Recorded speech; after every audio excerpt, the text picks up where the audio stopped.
Cidade do Aço FM, tá na 103. Tá com tudo. Agora 8h10.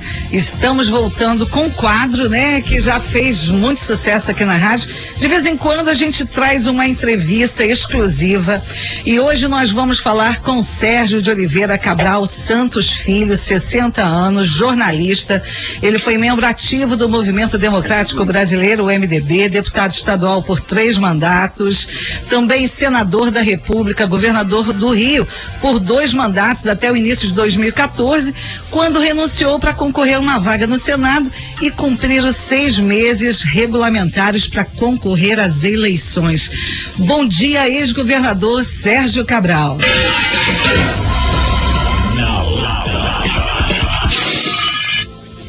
Bom dia, Sérgio Cabral. Bom dia, Marise. Prazer estar com vocês aí. Prazer todo nosso. Sérgio Mama também está aqui com a gente. Bom dia, Sérgio. Bom dia, Sérgio. Tudo ótimo, graças a Deus. Olha, pode falar. O senhor tem um currículo político vasto, Sérgio Cabral. Você tinha pretensão de se tornar presidente da República? Olha, Sérgio, a política é contingência. Eu, quando fui deputado estadual em 90, com 12 mil votos, eu não esperava chegar onde eu cheguei. Podia ser uma decorrência, assim, à presidência da República. Houve até muitas sugestões de convites mesmo dos dirigentes do partido, mas eu, na época, optei por ficar aqui no estado e isso já passou e, enfim, segue a história, né, Sérgio? O Sérgio Cabral, em 2016, o senhor foi réu em diversos processos, né? Foi preso na Operação Lava Jato, teve 24 condenações que ultrapassaram mais de 400 anos de reclusão, e o senhor ficou 6 anos e 1 mês preso. Olha, de todas as acusações, como teve evasão de dívidas, fraude em licitações, corrupção passiva, lavagem de dinheiro, entre outras, né? Quais delas o senhor admite que são verdadeiras e o senhor se arrepende aí de alguma coisa? Olha, Marise, o juiz da 7ª Vara, Marcelo Bretas, está sobre escrutínio, sobre avaliação da Corregedoria Nacional de Justiça. Então não é momento de discutir os processos. Eu quero dizer, perdão, imagine quando você vai a uma churrascaria e você vê às vezes no desenho do boi aquele fatiamento de todas as partes do animal em que você pode comer a picanha, o catra, a língua, tudo pode comer. O Bretas fez isso comigo, ele me repartiu em 35 processos, algo absolutamente inédito, eu diria até que na história da justiça aqui no Rio de Janeiro, talvez no Brasil. Então, eu não quero entrar no mérito dessas discussões, dessas modalidades criminais que ele me imputou, de tudo que eu passei nesses 6 anos, que agora, Marise e Sérgio, esse assunto está nas mãos do Conselho Nacional de Justiça, que é o órgão designado pela Justiça para avaliar o comportamento e a conduta dos magistrados do Brasil. Sim, foi até instaurado aí um processo, né, administrativo, acho que são 3, né? E ele foi afastado, né? Mas ex-governador... Ele está exercendo a 7ª Vara, ele está afastado, aguardando... Sim, foi agora o resultado de toda a investigação. Em 28 de fevereiro, né? Mas esses desvios de conduta estariam de acordo e confirmariam as acusações que o senhor teria feito, que a 7ª Vara agiu de forma autoritária, coagindo, perseguindo o senhor e a sua família? Olha, Marise, eu vou preferir aguardar a conclusão e o trabalho do CNJ, que não diz respeito exclusivamente a mim. São delações, acusações de advogados, de réus, inclusive de réus que assinaram, pelo que eu li na imprensa, réus que assinaram acordos de delação com ele, juiz, que estão agora contando as circunstâncias em que assinaram esses acordos. Sim. Pelo que eu li na imprensa, é algo muito grave. E tem também um advogado que se tornou uma espécie de celebridade na Lava Jato, que era um advogado muito... Você tem o nome? Nitalmar. Esse advogado era um jovem menino que era de Campo Grande, na zona oeste do Rio, trabalhava num escritório em Campo Grande, atrás de uma loja, e quando começa a Lava Jato, em 2015, 16, no Rio de Janeiro, ele se sobressai, se destaca e começa a resolver... Qual o nome dele mesmo? Italmar. Sim. Italmar, com TH. E há um episódio que já não é segredo, eu posso falar, até um determinado ponto eu posso falar. Sim. Que ele me procurou em Bangu 8 para me propor uma devolução de patrimônio absolutamente esdrúxula, inclusive envolvendo a Adriana, a sua ex-mulher. A minha ex-mulher, que tinha na ocasião diversos clientes nacionais, internacionais, empresas grandes, com milhares de empregados, que não tinham nada a ver com administração pública. Enfim, aí agora está se investigando esse assunto, que é mais um ponto nos itens de investigação, Marise e Sérgio, e ouvintes da Cidade do Aço, rádio que eu tanto prezo. Quero dar um abraço para o povo de Volta Redonda, Barra Mansa, Coatis, Pinheiral, toda a região. Eu estou aqui até emocionado, sabe, de falar com vocês, porque essa região, Volta Redonda, Barra Mansa, Coatis, Porto Real, Rio Claro, Pinheiral, como eu já disse, Piraí, Barra do Piraí, eu sempre fui abraçado por essa população com muito carinho, e me lembro, Marise, com muito gosto, Sérgio, das obras que realizei, do que deixei de legado nessa região, e estar revisitando vocês aí é uma grande alegria para mim. Certo. Eu estou vivendo um novo momento na minha vida, eu estou há menos de 3 meses fora da prisão, foram 6 anos muito duros, minha família sofreu muito, ela se desestruturou de certa maneira em termos de separações e tudo mais, mas continuamos unidos. Meu carinho pelas minhas 2 ex-mulheres, mães dos meus filhos, os meus 5 filhos foram meus heróis, estiveram comigo em todos os momentos. Foram dias, semanas, meses, anos muito duros para a minha vida. Sim. Mas estamos aqui, Deus é quem sabe o caminho, Deus é quem nos guia, e estou fortalecido e olhando para o futuro. Sou jornalista, fui 30 anos homem público, como vocês iniciaram o programa falando, 12 anos deputado, presidente da Assembleia 8 anos, governador 8 anos, senador da República e preso. Então eu quero dar todo esse conjunto de experiências do palácio ao presídio e do presídio para a rua, do retorno, para que as pessoas possam me conhecer melhor. Foram anos e anos sem falar, só de massacre. Talvez haja uma geração aí que não conheça, talvez uma geração aí de Volta Redonda que não sabe, por exemplo, que eu fiz a Avenida Beira Rio. Eu nem sei como está a obra. Avenida Beira Rio em Volta Redonda foi uma obra marcante. Eu não sei se ainda está mantida, se está... Ela está passando por novas obras. Ô Sérgio, só voltando ao assunto do Bretas, a sua defesa pediu a suspeição do juiz, né? E anulação das suas condenações que foram impostas por ele. Você tem alguma coisa a comentar? A sua defesa. Tenho sim, Sérgio, tenho sim. A minha advogada, Patrícia Proetti, ela entrou onde o processo, ela entrou na verdade, isso é questão técnica, ela entrou na instância que está a cada processo, tá certo? Não tem nenhum processo transitário julgado. Então, todos os processos da 7ª Vara se encontram, que foram iniciados, esses 35 processos que esse juiz fez comigo, eles se iniciaram na 7ª Vara e eles estão parte na 7ª Vara e parte na 2ª instância, no Tribunal Regional Federal, 2ª Região, aqui no Rio de Janeiro, que cobre Rio e Espírito Santo.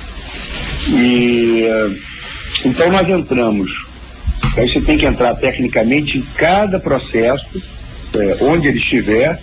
Nós estamos pedindo duas coisas, certo? Nós estamos pedindo a declaração de suspeição, só com o que já saiu na imprensa, mas estamos pedindo, assim, de imediato, o sobrestamento, a interrupção do processo, até que se conclua a investigação do juiz. Então, esses são os pedidos. Quando você teve essa visita do advogado, né? Que você encarou isso como coação ou mesmo como uma ameaça? Olha, eu entendi como uma coação. Na verdade, mais que uma coação, Sérgio. Eu entendi como uma extorsão. Porque porque como é que eu soube que ele tinha feito a colaboração? Isso lá em 21, eu ainda em Bangu, antes de ir pro BEP, que é o Batalhão Especial Prisional, onde acolhe os policiais militares presos, ainda em Bangu 8, eu recebia pelos advogados, pelo Marco Antônio, meu filho, jornais, revistas, e vi na capa da Veja o juiz na capa, esse Marcelo Bretas.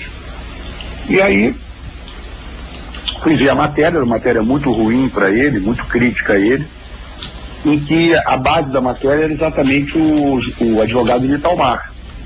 E ele contando, e a Veja revelando alguns anexos da delação dele contra o juiz.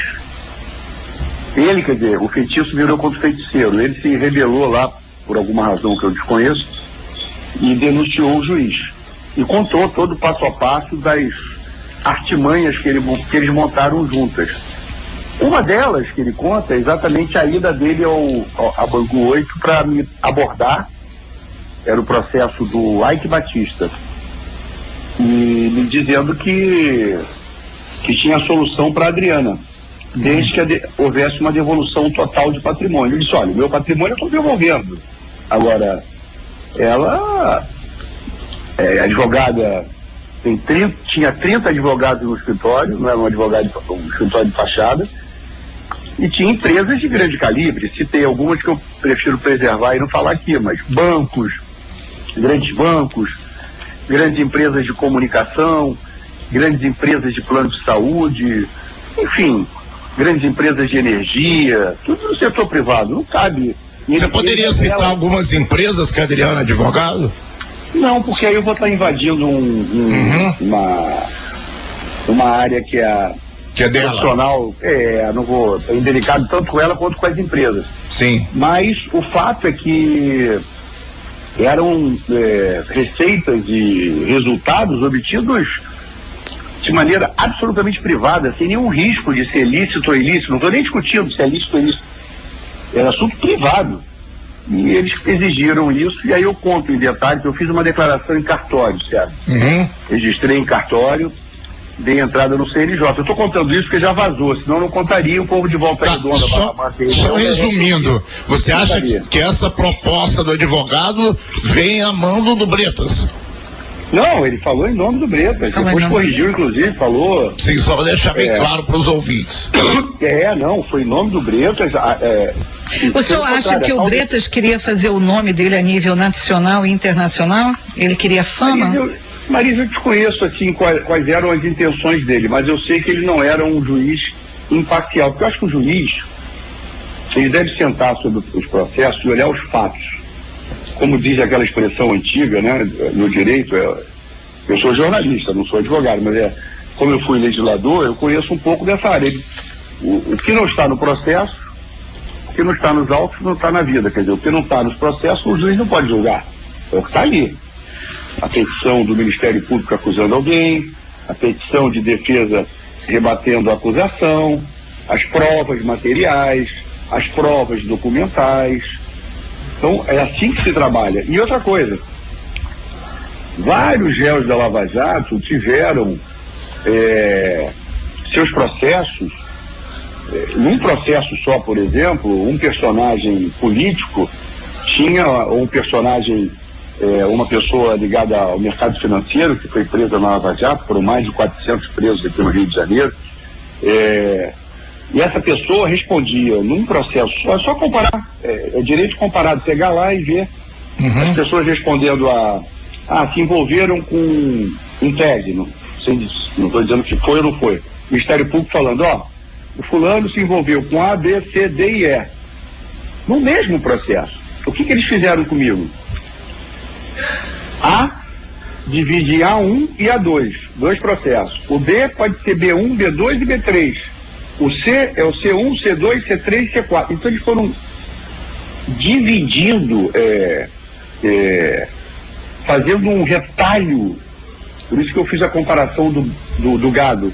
Foram fazendo um retalho, pegando, dividindo e desdobrando em processos, porque aí fica o que o direito chama-se max processo. Entendi. Quando você não aguenta mais defender, porque, é uma loucura. Tem vários livros publicados recentemente sobre isso. Isso foi muito comum naquela operação Mãos Limpas na Itália, que foi, ao final, um desastre e que provocou danos terríveis para a história da Itália, inclusive resultando em Silvio Berlusconi como primeiro-ministro e toda aquela situação. Então, assim, eu estou olhando para frente, eu estou feliz de estar aqui com vocês, de estar falando com uma região tão próspera que eu pude ajudar, uma região que eu pude levar empresas, que eu pude levar fábricas, que eu pude levar obras, que eu pude levar a UPA 24 horas, que eu pude levar casas populares. Eu me lembro das casas que eu fiz no bairro da Candelária. Eu me lembro da UPA lá de Santo Agostinho. Eu me lembro de uma coisa que me emocionou muito com o neto, que foi a professora Deise Mansur, a escola pioneira em pessoas com autismo, né? E outras síndromes. E nós fizemos um investimento de R$1 milhão com a prefeitura no meu programa Somando Forças. A tão sonhada arena olímpica, que eu botei grande parte do recurso de agora está feita. Sérgio, deixa eu só te perguntar uma coisa. A gente teria 1 milhão de perguntas para fazer para o senhor, mas deixa eu, antes de eu fazer uma. Já que o senhor falou de Volta Redonda, o Hudson Braga, o Braguinha, que é daqui da cidade, foi secretário de administração de Volta Redonda no governo aqui do prefeito Neto por 8 anos, depois foi indicado para ser seu secretário estadual de obras e também do Pezão. Ele foi preso aí sob acusação de ser operador administrativo do desvio de verbas do arco metropolitano, da reforma do Maracanã para a Copa do Mundo de 2014, entre outras coisas, né? E segundo o que se tem de informações, ele teria desviado nesse esquema cerca de 220 milhões dos cofres públicos. O senhor tinha conhecimento? Como é possível um secretário estadual de obras fazer isso e os governadores não saber? O que o senhor pode falar para mim sobre isso? Olha, Marise, eu não vou avançar no assunto de um réu, que no caso que você está citando é o Hudson Braga. Sim. Mas esses números colocados pela Lava Jato são fantasiosos. Eu sei de uma coisa da Lava Jato. A Lava Jato gerou um prejuízo de R$1 trilhão para o PIB brasileiro. E é fácil de fazer a conta, Marise e Sérgio, vocês são pessoas esclarecidas. A Odebrecht tinha 200 mil empregados, passou a ter 20 mil. A Andrade Gutierrez tinha 140 mil empregados, passou a ter 10 mil. Então, toda a infraestrutura do Brasil foi jogada às moscas. Nós demoramos décadas para construir um projeto de infraestrutura que o renascer democrático, né, porque pós-crise dos anos 70, o Brasil entrou numa depressão econômica gigante, um processo inflacionário doido que levou em 89, uma inflação a 80% ao mês. As pessoas mais velhas lembram disso. As pessoas iam ao supermercado de manhã e à tarde já custava o triplo do preço. Então, o Brasil enfrentou isso, a moeda com Fernando Henrique, privatizou estatais como a CSN, por exemplo, como a Vale, abriu o mercado da Petrobras para outras concorrências e tudo. E depois veio o Lula, 8 anos, foram 16 anos muito positivos, 8 do Fernando Henrique e 8 do Lula. Que de 95 a 2010, em que a infraestrutura renasceu. E essa onda lavajatista que começou lá em 2013. Mas você acredita que não foi esse valor todo, que essa condenação? Marisa, eu não posso fazer julgamento sobre o Hudson Braga ou sobre ninguém. Eu não posso fazer. O Hudson Braga eu conheci porque o Pezão foi prefeito de Piraí, trabalhava muito em toda a região, e Pezão, quando foi meu vice-governador, eu o convidei para ser secretário de obras. Ele se tornou meu secretário de obras, como vice-governador em 2007. E eu, como eu disse ao Pezão, que eu disse a todos os secretários, meus secretários tinham autonomia, cada um montava a sua equipe. Eu não deixava ninguém se meter, não tinha essa coisa de sair retalhando e dividindo as secretarias, dividindo por partidos. Eu queria cobrar do secretário. Então, inclusive na área de segurança, pode perguntar aí em Volta Redonda se algum dia eu permitir que nomeassem político, nomeasse delegado de polícia, Sérgio, mas político nomeasse comandante de PM. Como governador, por favor. Deixa eu só concluir. Então, dentro dessa lógica de autonomia, o Pezão trouxe o Hudson Braga para ser subsecretário. E depois, quando eu decidi que o Pezão seria o meu sucessor, decisão essa que não foi a melhor. O senhor disse que foi um grande equívoco, é isso mesmo? Foi um grande equívoco porque ele não foi um bom gestor. Mas eu não quero entrar nessa polêmica, não. Quando o senhor estava preso, o senhor acha que ele poderia ter feito algo mais pelo senhor, sua família? Marise, olha, não quero entrar nesse detalhe, não. Mas o que eu quero dizer é que cada secretário tinha a sua autonomia. E o Hudson Braga fazia parte da equipe do Pezão. Quando eu convidei o Pezão no segundo mandato, falei, Pezão, você tem que estar num outro status para as pessoas terem mais visibilidade tua. E nós criamos um cargo fantasia de coordenador de infraestrutura. E disse para ele, você escolhe o teu sucessor na CEOBRAS, na Secretaria de Obras. Ele falou, vou botar o Hudson. Eu falei, tá bom, bota o Hudson. Então, só para posicionar você e o Sérgio, da Cidade do Aço, que essa relação minha com ele, mas eu não estou dizendo isso para rejeitar o Hudson, não, ou para dizer que tem razão o Ministério Público, ao contrário. Eu duvido muito das acusações do Ministério Público. E tudo isso vai ficar esclarecido. Mas só de maneira de colocar como as coisas se deram. Mas, Sérgio, em relação, eu sei que você não quer comentar, tá? Você disse que o governo do Pezão não foi bom, tá? Eu queria que você apontasse os pontos principais que você acha que ele errou. E voltando não sei o que você quer falar, ficou alguma mágoa da parte pessoal? É isso que eu ia falar para você. Eu não vou entrar pela parte pessoal, eu vou entrar pela parte pública. Pela parte pública, que é o que nos interessa, a você, a Marise, a mim, o nosso ouvinte, nós tínhamos uma série de políticas públicas. Eu passei o cargo para ele em 3 de abril de 2014.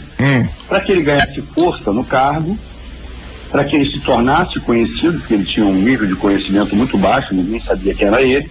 A Grande Mato, nós fizemos pesquisas, e para ele enfrentar naquela ocasião adversários muito duros, né? O Crivella, o Garotinho, o Lidberg, o grupo lá do PSOL, do Marcelo Freixo.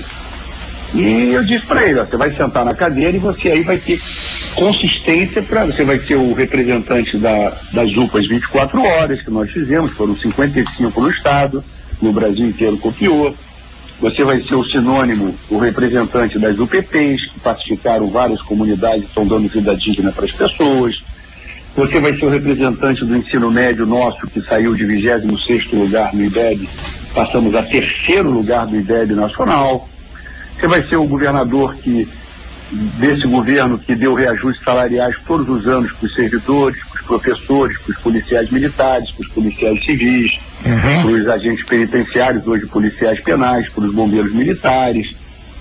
É uma estratégia de marketing, né? Para fazer uma o nome. estratégia de marketing. Você vai ser o governador que criou o INEA, nós que criamos o INEA, acabamos com a CERLA, a FEEMA e o IEF, fundimos todo no Instituto do Ambiente. Você vai ser o governador que fez o primeiro concurso público do meio ambiente. Nós fizemos o primeiro concurso público do DETRAN. Então tudo isso vai gerar em você uma consistência. Nós trabalhamos o teu personagem, você é um sujeito simples, é um sujeito afável. Eu até brifava o marqueteiro, porque como eu sou também um homem de marketing, eu disse, olha, vamos dar uma humanidade para o Pezão, dar o que ele é mesmo, ele é um homem simples, ele é um homem de hábitos simples. E vamos juntar com isso todo o governo. Você se arrepende? Não, então, ele foi bem nos 9 meses digamos assim, de mandato tampão, de terminar o meu governo, porque ali era só cumprir tabela. Uhum. Entendi. E ganhou a eleição contra o Crivella no segundo turno, ninguém esperava, e o que me estimulou muito a fazê-lo, eu acho, não, quero mostrar à população, não a população que ela acredita em mim, mas a elite carioca, a elite fluminense, que a gente não está morto não, nós vamos fazer o sucessor. E fizemos. Depois, eu deixei ele seguir o caminho dele. Uhum. Quando foi em abril de 15, o Eduardo Paes, prefeito da capital, e o Jorge Pisciani me pediram uma reunião com ele, porque conversa com ele, porque o Pisciani, presidente da Assembleia, e Eduardo, prefeito da capital. A coisa não está andando bem, esse governo não está indo bem, eram 4 meses só de governo dele, 2015, ele ia até 18. E eu, mas por quê? Me deram lá as informações, eu chamei, disse, olha, tem alguma solução aqui. Eu vejo que a questão da SEDAI, nós pagamos todas as dívidas da SEDAI. A SEDAI era uma empresa que pedia ao governo todo mês 50 milhões para fechar as suas contas quando eu assumi.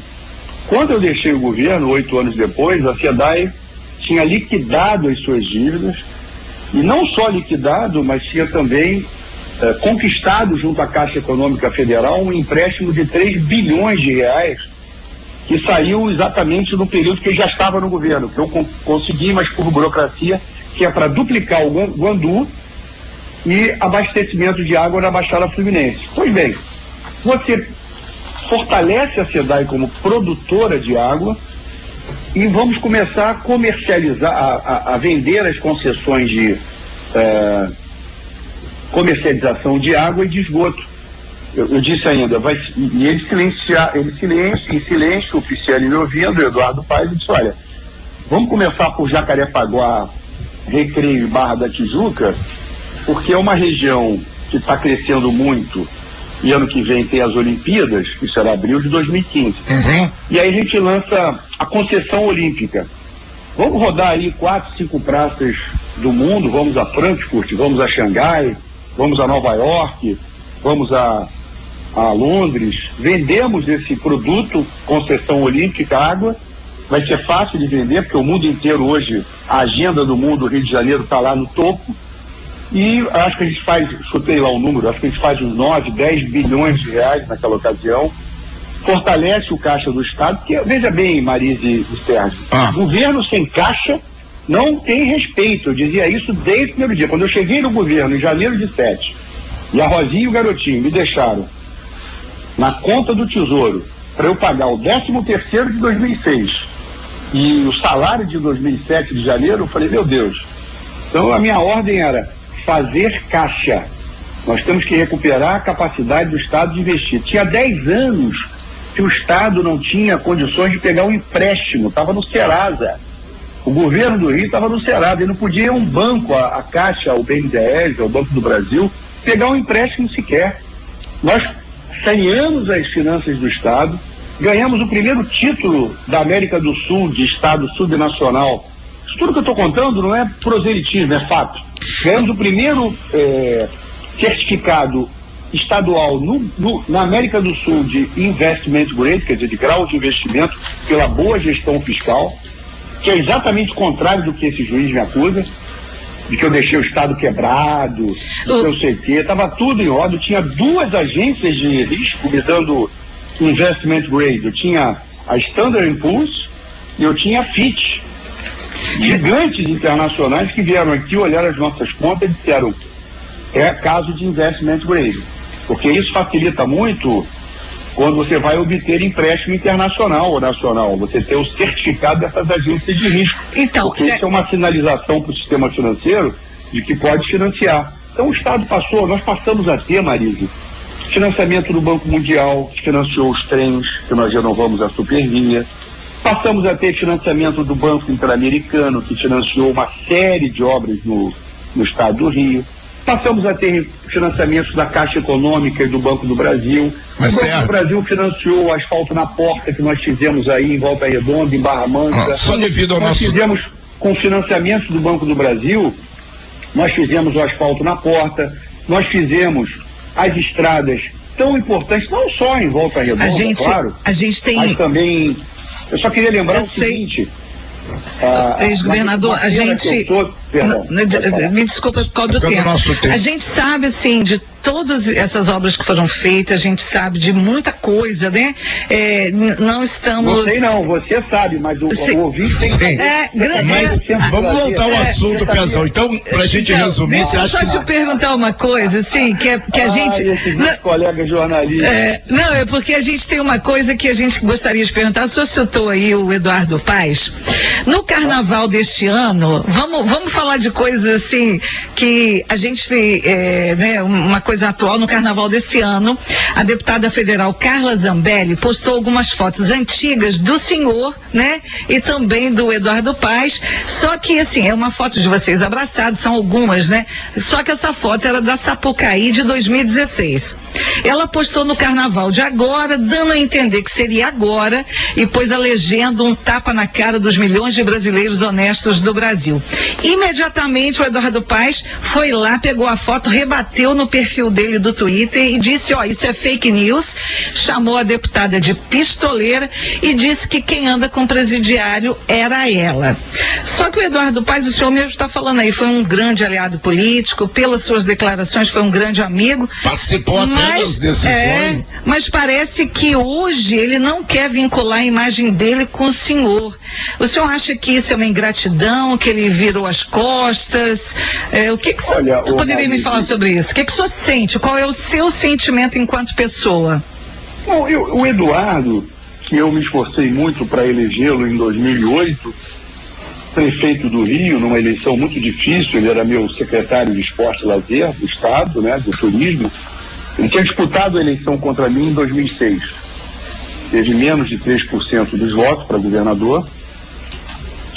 No segundo turno ficou comigo, e sem nenhum tomar lá da cá, mas quando acabou a eleição, eu chamei lá em Mangaratiba para bater um papo na minha casa e falei, olha, antes de eu tomar posse, né, em 2006 ainda. Falei, cara, vem trabalhar comigo, você é um quadro bom.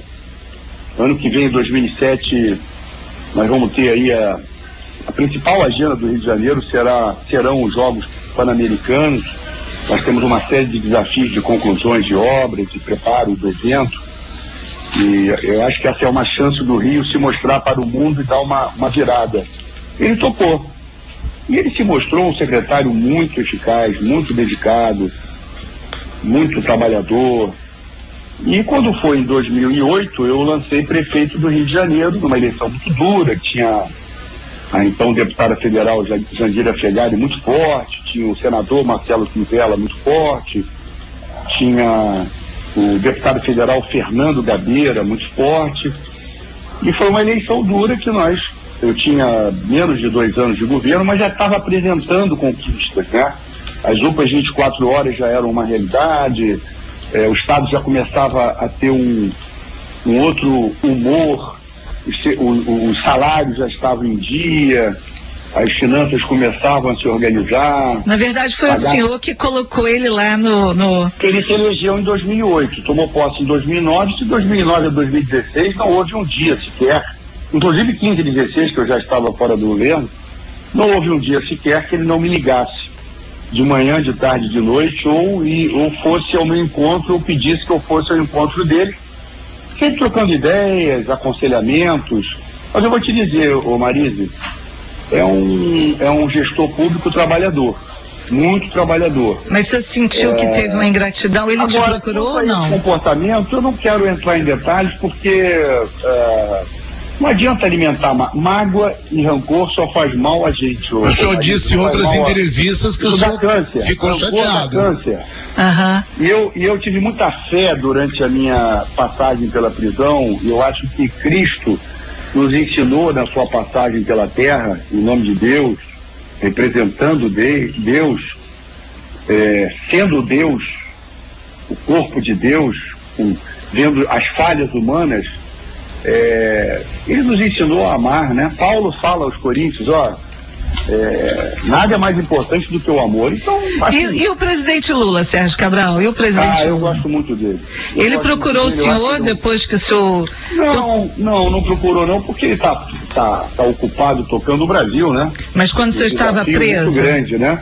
Não, porque também andou preso, né? Ele também andou preso, ele andou muito... Uma vez só que eu estava em Curitiba, naquela circunstância... O senhor foi levado lá? Mas que não me... Vocês não tiveram nenhum contato, nenhum... Não, aí o Greenhalgh, que tinha ido lá na superintendência, o ex-deputado e advogado Luiz Eduardo Greenhalgh, foi à superintendência da Federal em Curitiba, e depois foi no CMP, no Centro Médico de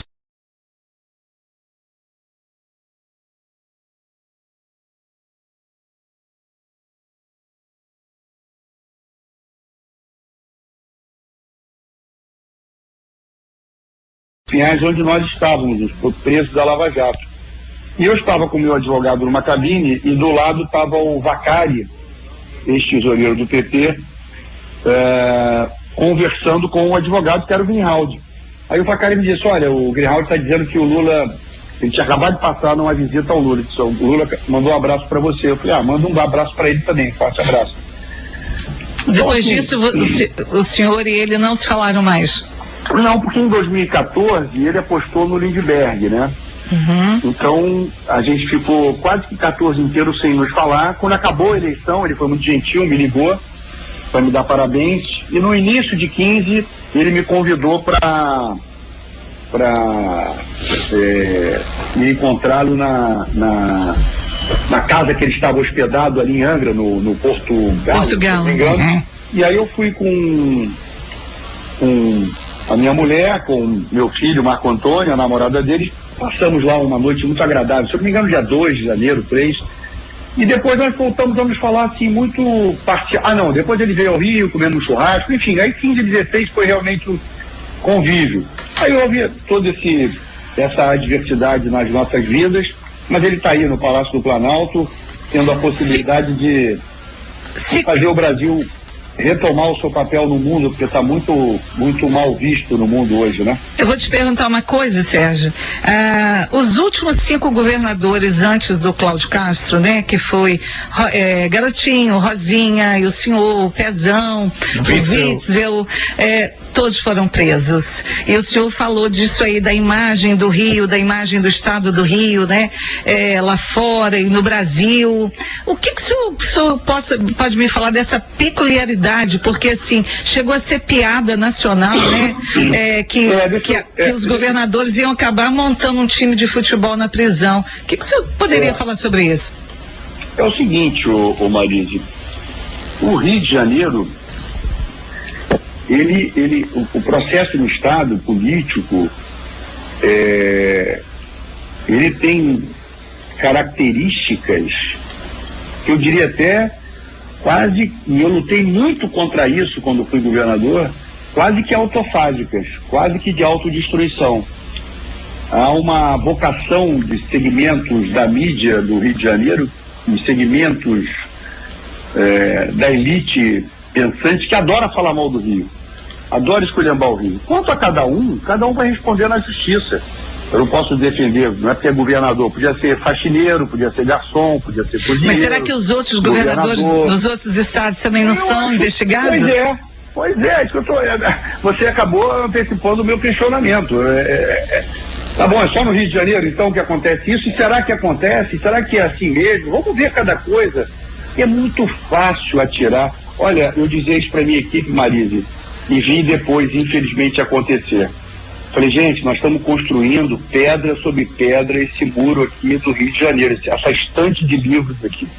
Nós estamos fazendo, sabe, é muito duro, Marisa, fazer as coisas. É muito mais fácil ficar no blá blá blá. O senhor voltaria para a política se pudesse? Todas as escolas estaduais do estado, botar ar-condicionado em 32 mil salas do estado, tirar o IDEB do Rio de 26º no ensino médio para o 3º, fazer FAETEC por tudo que é lugar, como nós fizemos aí no bairro Santo Agostinho, como nós ajudamos o Hospital da Criança, como nós fizemos no Estádio da Cidadania em parceria com o Neto, a Policlínica da Cidadania, o Centro de Imagem. O poder, o córrego da Vila Brasília, que acabou com as enchentes na Vila Brasília, ali ao lado do Retiro. Sabe, isso tudo dá pra gente porque isso é difícil de fazer. Sabemos. A gente, assim, quando a gente escolhe... Fica num blá, blá, blá, blá, blá, blá, blá, blá. Mas, Sérgio Cabral... Vamos falar, em vez de falar do processo criminal, vamos falar de mas a gente precisa fazer as perguntas. Não tô tentando não, só tô dizendo o seguinte, o Witzel, por exemplo, você me pediu para analisar a questão criminal desses ex-governadores. Fez o quê? O garotinho deixou o Estado quebrado. A Rosinha deixou o Estado quebrado. Eu entrego o Estado com investimento grade, com a maior agenda internacional da história do Brasil. Qual cidade na história do planeta teve, que não foi só a cidade, o projeto, aí a Arena Olímpica de Volta Redonda demorou, mas saiu.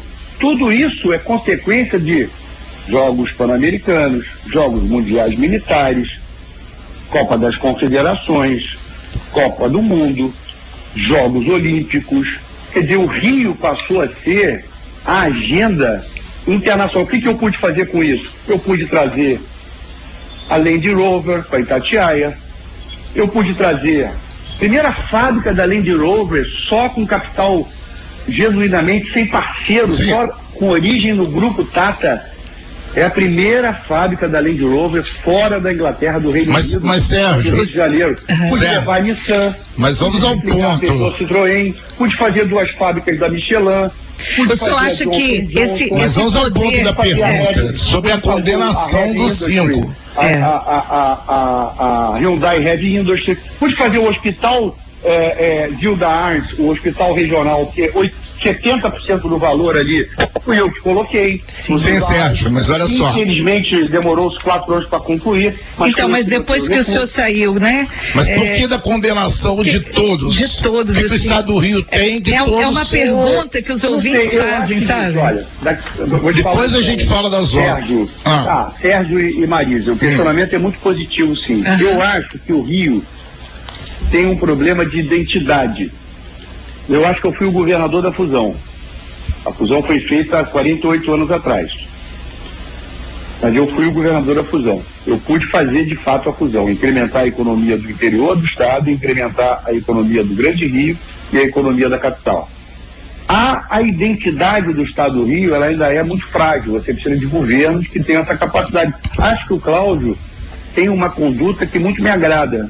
Ele tem um muito bom senso diante desse caldo ruim que ele recebeu, esse esteio que ele recebeu, ele se sai muito bem, a meu juízo, com muita sabedoria e tato.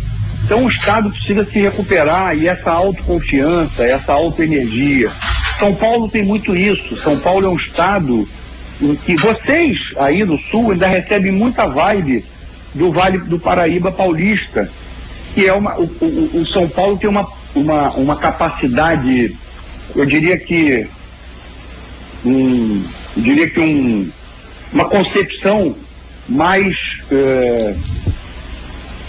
pragmática e anglo-saxônica de resolutibilidade do que aquela coisa de culpa, de sofrimento, de autodestruição que o Rio de Janeiro vive. Você acha que o sucesso, assim, o poder, essa influência que um governador do estado, né, que um governador do estado consegue? Isso é muito relativo. Você tem que avaliar caso por caso, situação por situação. Eu reconheço que em relação aos cuidados que você deve ter no cargo, é muito menos uma conduta errada e muito mais uma conduta visual. Você deve não só ter como parecer. Então você não pode, por exemplo, conviver com empresários. Tem que ter você se arrepende? Pode ser o maior amigo seu. Pô, mas ele é amigo meu há 10 anos. Cara, olha só, eu sou governador. Mesmo que eu não esteja fazendo nenhuma tramóia com ele. Tem que fazer negociações, governador, com empresários, com outros políticos, para poder governar mesmo? Receber os empresários, você deve receber os empresários no palácio, como todos os presidentes, governadores devem fazer, prefeitos, né? Imagina, um empreendedor chega em Volta Redonda, procura o Neto, né? E o Neto pode abrir para esse empresário todas as oportunidades de negócio, seja bem-vindo. Mas estou dizendo da relação do convívio pessoal, de tomar um drink à noite, de sair para jantar com família, eu acho que isso... mas estamos aqui na boa fé, não adianta. É porque a visão da gente... Mas do as lado condenações dos governadores não foram só por isso, Sérgio. Não, você tem que pegar cada caso a caso. Eu não sou juiz. Para mim o grande juiz é Deus. Eu não sou o juiz. Quem vai avaliar cada caso, por isso que eu estou te dizendo, eu não posso. Eu sei que vocês, como comunicadores, têm o direito e a obrigação mesmo de trocar em todos os assuntos, de abordar todos os temas. E é isso que a gente quer. É a obrigação do comunicador. Mas, entretanto, eu não posso, como entrevistado nessa condição, fazer análise de cada caso, como Rodinha, Garotinho, Vítor, Pezão, e eu mesmo, que eu estou com todos os processos agora sendo analisados. Sobre esses processos, Sérgio, se caso forem anulados, você almeja concorrer a uma futura eleição ao governo do Estado? Ou qualquer cargo político? Marise, Sérgio, eu fui deputado estadual, eu fui presidente da Assembleia, quer dizer, eu fui chefe de 2 poderes, do Executivo e do Legislativo. Assim, e o que eu gosto de dizer é que eu passei, assim, eu deixei coisas nesses poderes.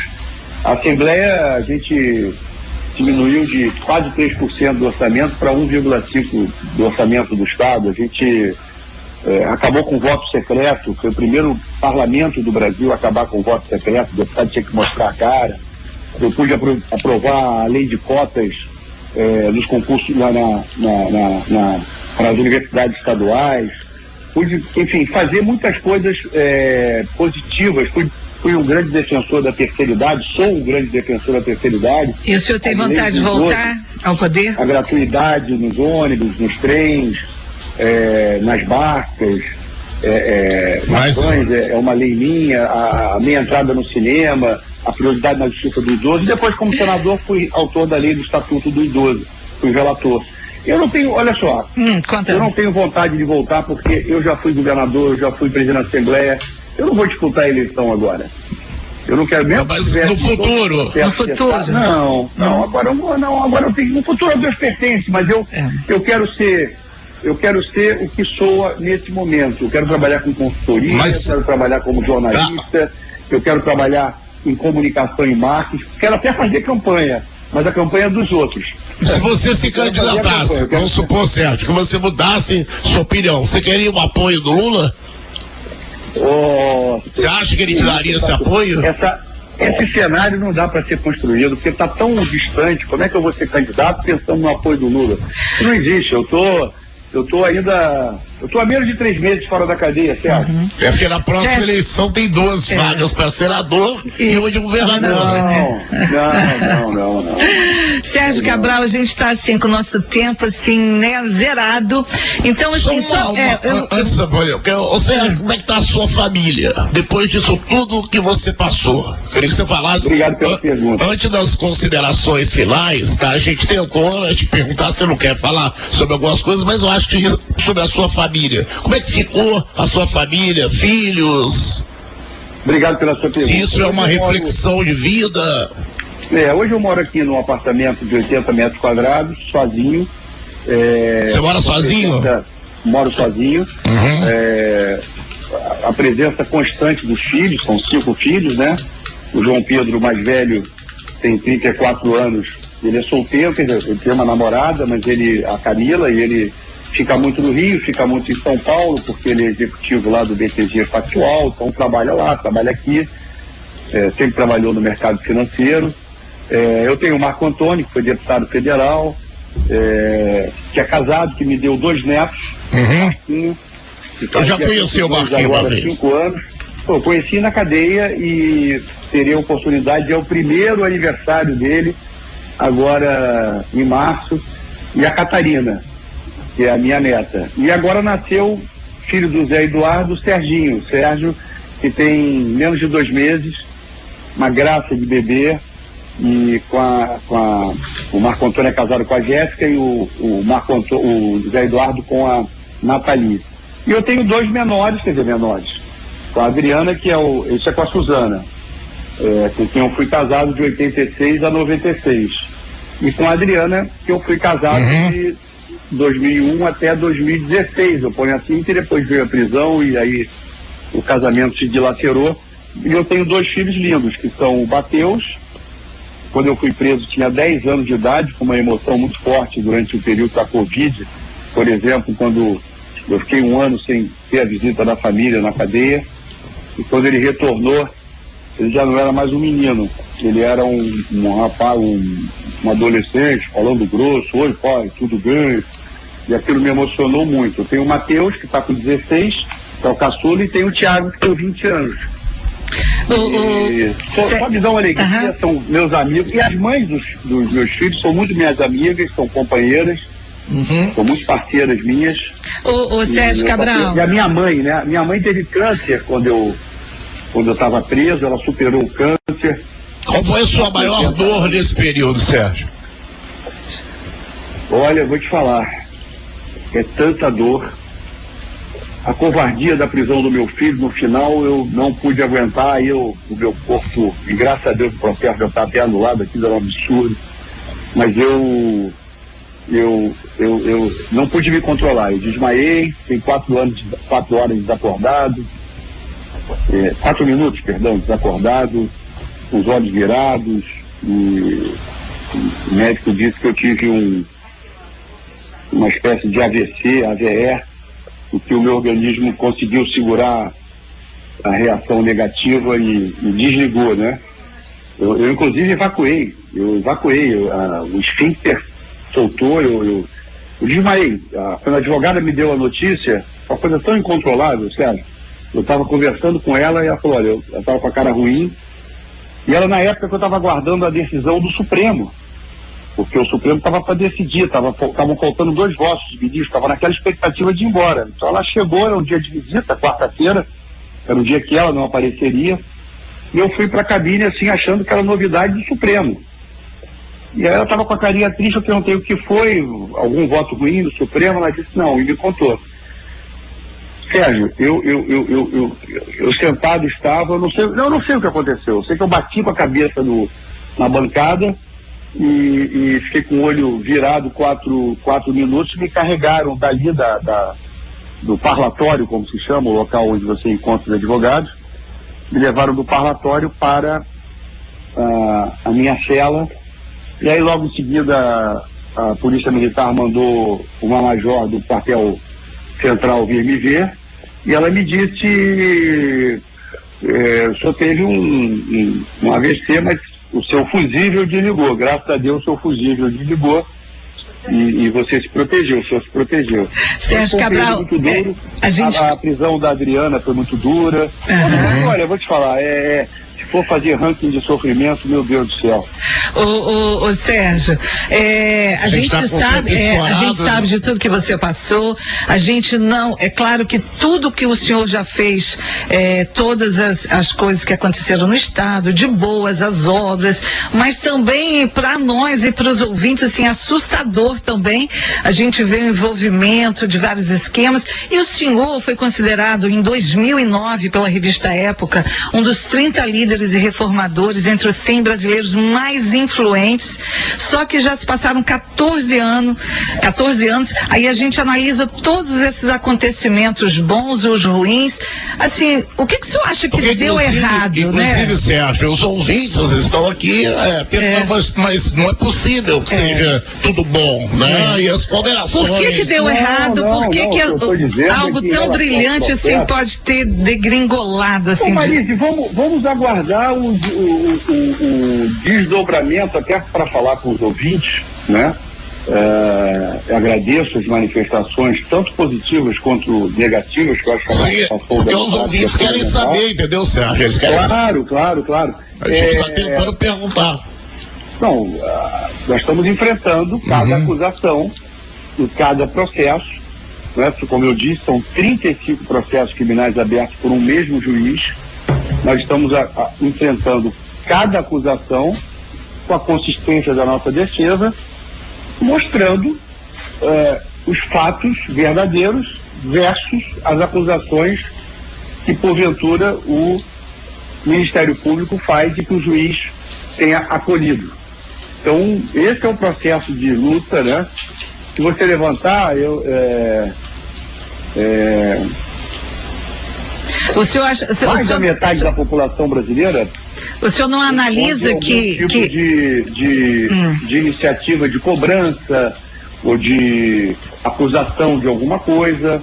O Estado Democrático de Direito, ele permite que o cidadão, olha, você está devendo tal coisa, você não pagou tal coisa, você não está pagando a pensão do meu filho, você não pagou direito àquele imóvel que nós fizemos um contrato, aquele ponto comercial que você ficou de pagar, você não pagou, aquela indenização trabalhista. Então, eu digo o seguinte, a democracia impõe regras, trâmites. O que a Lava Jato fez, e é bom isso do ponto de vista midiático, eu sei que é bom porque eu sou jornalista, aquilo virou um circo. Quem é que vai ser preso hoje? Quem é que vai ser detonado hoje? Qual é o ladrão que vai ser preso? Como se, sabe, fosse assim. Ah, não, fulano é ladrão, fulano é corrupto, fulano... Tá bom, mas prova, mostra. Cadê? Mostra aqui. O que ele fez aqui? Houve algum sobrepreço no governo Cabral? Houve alguma obra que houve sobrepreço? Me acusa aí, me mostra aqui. Os funcionários do Tribunal... Mas ao contrário da sua delação, você se reconhece inocente agora. Sérgio, tudo isso vai ser objeto de análise. Sim. O senhor não se arrepende de nada, governador? Em relação a tudo. O que eu posso dizer a vocês é que houve um período de terror no Brasil. Terror. Seria a sua delação nesse momento? Eu, graças a Deus, tive ela anulada pelo Supremo Tribunal Federal. Então, foi um momento de terror no Brasil. Terror avassalador. E que o povo sentiu. Olha aí a inflação, olha a recessão econômica, olha o PIB, o Produto Interno Bruto Brasileiro, em 2015, em 2016, em 2017, evoluiu. A produção de riqueza no Brasil, geração de empregos, evoluiu, diminuiu. O Brasil andou para trás, que nem caranguejo. O Brasil era a 5ª economia do mundo. Hoje não é nem a 10ª. Eu acho que... Então, o senhor não acredita que as pessoas sentiram, as pessoas desacreditaram de governo? As pessoas, olha aqui no Estado... A política sempre tem um ceticismo muito grande, de grande parte da população, em qualquer lugar do mundo. Se você fizer uma pesquisa nos Estados Unidos, se você fizer uma pesquisa na França, aliás, eu defendo para aperfeiçoar a democracia brasileira, que nós sigamos os exemplos dos países civilizados e vamos acabar aqui no Brasil com o voto obrigatório. O voto é um direito, não é um dever. O voto é um direito. Na França o voto é um direito. Vai quem quer votar. Nos Estados Unidos vai quem quer votar. Então aqui no Brasil essa coisa de voto obrigatório, isso é uma excrescência. Isso é uma excrescência brasileira. Eu, quando era senador, tentei mudar. Fiz uma emenda constitucional. Sérgio, E aí você começa a ver a participação política de uma outra maneira. Você me perdoa, Sérgio, assim, deu tá te cortando, né? Mas é porque, infelizmente, o nosso tempo já acabou, a gente tem, né, o horário aqui do programa. Eu quero agradecer a tua atenção, né, de ter se disponibilizado, de estar falando com a gente. Em uma outra ocasião, a gente vai poder debater mais. E, assim, agradeço muito a você por ter participado aqui no Bom Dia, tá bom? Olha, Marisa, eu te agradeço demais. E quero dizer o seguinte, tá? Eu sou vascaíno, mas estou torcendo aí pro Volta Redonda fazer um belo de um papel. Quem sabe Vasco e Volta Redonda na final? Vamos torcer então. Tá bom, Governo? Será? Mas olha, obrigado pelo carinho. Desculpa se eu falei das obras que fiz na região. Podia falar muito mais, podia falar que aliás está precisando de reforma, a Barra Mansa Angra, que eu fiz toda aquela estrada, foram 77 quilômetros, as obras que eu fiz lá no Roma, né? A obra de Bocaina Rialto, que facilitou mais de 50 anos esperados que nós fizemos, e a Serra do Piloto, Rio Claro Mangaratiba, que foi uma obra nossa. Assim, é muita alegria estar falando com vocês, falar com essa região, é muito impactante para mim, porque essa região sempre me tratou muito bem. Eu peço desculpas ao povo da região se eu tenha cometido alguma falha, peço muitas desculpas e peço perdão por qualquer erro eventual que eu tenha cometido. Peço a vocês, comunicadores, aos jornalistas, meus colegas, aos eleitores. Procurei fazer o melhor, mas errei, sou ser humano, sou pecador e quero olhar para frente. Muito obrigado por essa oportunidade, com esse nível de debate, com esse nível de pergunta, mesmo que perguntas inquietantes, mas feitas com muito respeito e civilidade. Tá bom. Ok, Sérgio, obrigado pela Obrigado, Sérgio. entrevista. Obrigado, Marisa. Bom dia para vocês. Bom dia.